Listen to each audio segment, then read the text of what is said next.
નમસ્કાર. કબજિયાતની સમસ્યા આજે સામાન્ય બની ગઈ છે.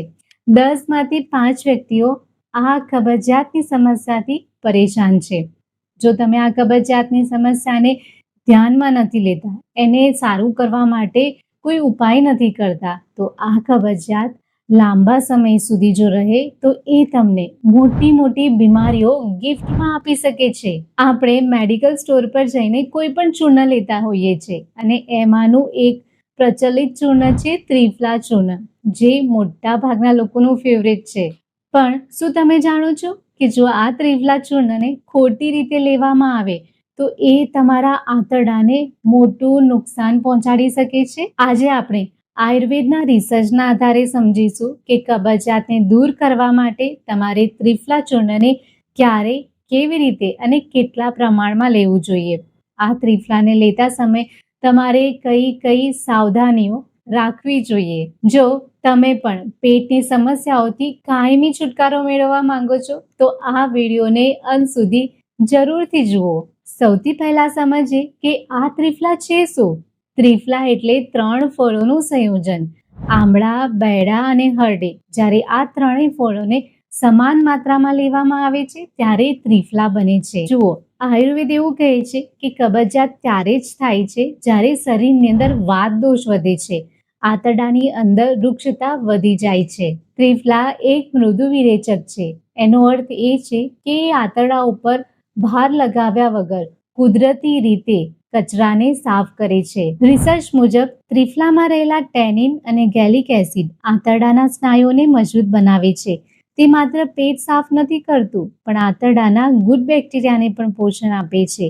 એટલે જ તેને આયુર્વેદમાં સર્વશ્રેષ્ઠ રસાયણ માનવામાં આવે છે. હવે વાત કરીએ સૌથી મહત્વના પ્રશ્નની, ત્રિફલાને લેવું કઈ રીતે. જુઓ, મોટા ભાગના લોકો ત્રિફલાને નોર્મલ પાણી સાથે લેતા હોય છે, પણ જ્યારે તમે ત્રિફલાને નોર્મલ પાણી સાથે લો છો ત્યારે એની અસર ઓછી થઈ જાય છે. એના જોયા એવા રિઝલ્ટ તમને નથી મળતા. કબજિયાત દૂર કરવા માટે ત્રિફલાને હંમેશા તમારે હૂંફાળા ગરમ પાણી સાથે લેવું જોઈએ. ગરમ પાણી વાયુનું શમન કરે છે અને ત્રિફલાના ગુણોને આંતરડામાં સરળતાથી એબ્ઝોર્બ કરવામાં મદદ કરે છે. જો તમને વર્ષો જૂની કબજિયાતની સમસ્યા છે તો એના માટે તમારે ત્રિફલા કઈ રીતે લેવું જોઈએ, તો 1 ગ્લાસ તમારે પાણી લેવાનું છે. એની અંદર 1/2 થી 1 ચમચી તમારે ત્રિફલા ચૂર્ણ નાખી દેવું. આ પાણીને તમારે 10 મિનિટ સુધી એમ જ રાખી મૂકવાનું છે. 10 મિનિટ પછી તમારે આ ત્રિફલાના ચૂર્ણને પી લેવાનું છે.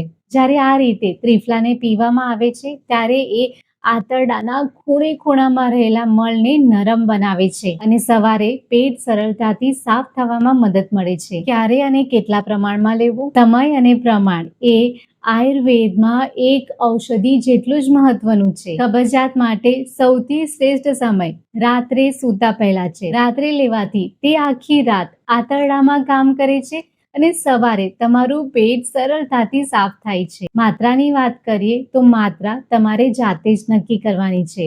જો તમે પહેલી વાર ત્રિફલા લઈ રહ્યા છો તો તમારે 1/2 ચમચીથી ત્રિફલાને લેવાની શરૂઆત કરવી. એ પછી જો તમને 1/2 ચમચીથી પેટ સાફ ન થાય તો તમારે 1 ચમચી લેવું. આવું એટલા માટે કે બધાનું શરીર અલગ અલગ હોય છે. આ ત્રિફલાની અસર દરેક વ્યક્તિ પર અલગ અલગ થાય છે. કોઈને થોડું લેવાથી પેટ સાફ થઈ જાય છે તો કોઈને વધારે માત્રા લેવી પડતી હોય છે. એટલે સૌથી પહેલા તમારે ઓછી માત્રાથી શરૂઆત કરવી અને ધીમે ધીમે માત્રાને વધારતા જવું. અને જ્યારે તમને ખબર પડી જાય કે આટલી માત્રા લેવાથી તમારું પેટ સાફ થાય છે તો એટલી માત્રામાં જ તમારે ત્રિફલા ચૂર્ણનું રોજ સેવન કરવું. ક્યારે પણ પેટ જલ્દીથી સાફ કરવું છે એમ વિચારીને 2 થી 3 ચમચી ત્રિફલા ચૂર્ણનો ઉપયોગ ન કરવો. જો તમે વધારે માત્રામાં ત્રિફલાનો ઉપયોગ કરો છો તો એના કારણે તમને પેટમાં મરોડ આવી શકે છે, ઝાડા થઈ શકે છે. રાત્રે સુવાના અડધા કલાક પહેલા તમારે 1/2 ગ્લાસ હૂંફાળું ગરમ પાણી લેવાનું છે. એની અંદર 1/2 થી 1 ચમચી ત્રિફલા ચૂર્ણ નાખી દેવું. બરાબર મિક્સ કરીને તમારે એને પી લેવાનું છે. ઘણા લોકો ત્રિફલાને આખી જિંદગી લેવાની ભૂલ કરતા હોય છે, તો આવી ભૂલ ક્યારે પણ ન કરવી. આયુર્વેદમાં કહ્યું છે કે તમારા શરીરને કોઈ પણ વિરેચક વસ્તુની આદત ન પાડો. સામાન્ય કબજિયાત માટે તમે ત્રિફલાને 1 થી 3 મહિના સુધી લઈ શકો છો. 3 મહિના પછી તમારે 15 દિવસનો ગેપ કરવો અને પછી ફરી તમે આ ચૂર્ણને ચાલુ કરી શકો છો. પણ જો તમને ગંભીર કબજિયાત છે તો તમારે ત્રિફલા ચૂર્ણ પર આધાર ન રાખવો. તમારે ડોક્ટરની સલાહ લેવી અને એ પ્રમાણે તમારા કબજિયાતની સમસ્યાને ક્યોર કરવી જોઈએ.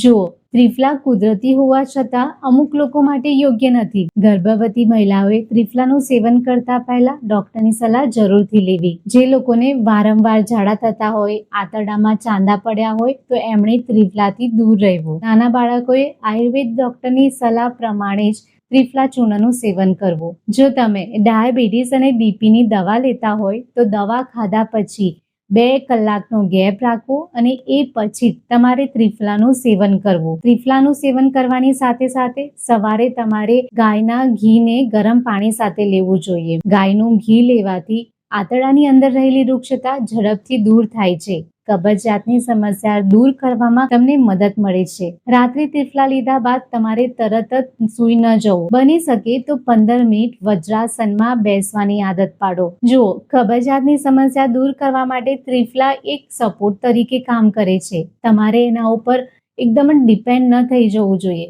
તમારે તમારી લાઈફસ્ટાઈલ, તમારી ડાયટ આ બધાની ઉપર પણ ધ્યાન રાખવું જોઈએ. સાંજે બની શકે એટલું વહેલા જમી લેવું અને હળવું ભોજન કરવું. જમ્યા બાદ 10 થી 15 મિનિટ હલકું ચાલવું. જમવામાં તમારે ફાઈબરનું પ્રમાણ વધારે લેવું. દિવસભર વધારેમાં વધારે પાણી પીવું. મિત્રો, ત્રિફલા કબજિયાત માટે એક વરદાન છે. પણ આ ત્રિફલાને જો તમે યોગ્ય સમયે, યોગ્ય માત્રામાં અને યોગ્ય રીતે લો છો ત્યારે જ એ તમારા માટે વરદાન બની શકે છે. જો તમને માહિતી ગમી હોય તો વિડીયોને લાઈક કરજો. તમારા ફ્રેન્ડ્સ અને ફેમિલી મેમ્બર સાથે જરૂરથી શેર કરજો. ચેનલને પહેલીવાર જોઈ રહ્યા છો તો ચેનલને સબસ્ક્રાઇબ કરી લેજો આવી જ આયુર્વેદને લગતી માહિતી માટે. તમારા કોઈ પણ પ્રશ્નો હોય તો કમેન્ટ બોક્સમાં જરૂરથી જણાવજો. હંમેશા આયુર્વેદને અપનાવો અને સ્વસ્થ રહો.